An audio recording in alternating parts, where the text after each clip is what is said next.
one day, every tongue, every tribe, every nation will be worshiping God around His throne. But do you know about 1/3 of the world's population have never heard of Jesus? And they live in some of the most isolated and most persecuted parts of the world.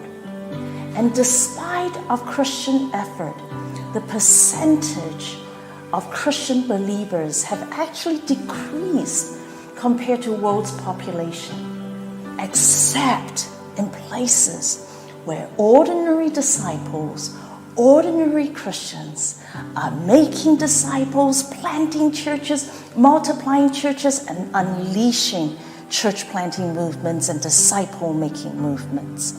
In our nations, we want to focus on communities that have minimal or no believers, no Christian workers, and no churches.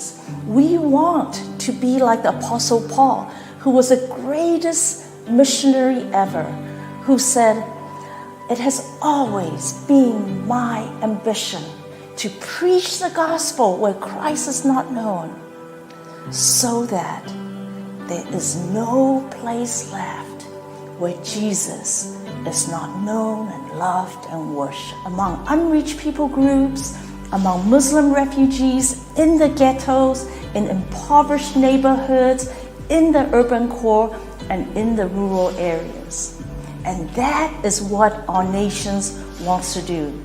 We want to unleash this kind of disciple-making movement among every remaining unreached people and places of the world, among people who have never heard of Jesus.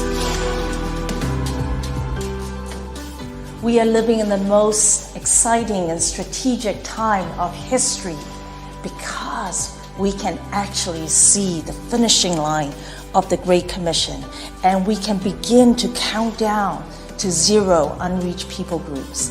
And that is why in our nations over the next few years, we are going to plant more hubs in every part of the world so that we can mobilize more direct resources and we can train and send more workers from every part of the world to preach the gospel of Jesus Christ in every corner and be part of finishing the Great Commission in this generation. In our nations, we like to say that we are not a mission organization.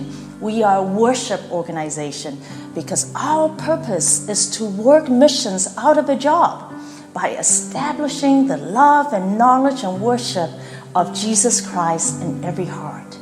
Because where there is worship, there is no more need for missions. It is only heavenly worship.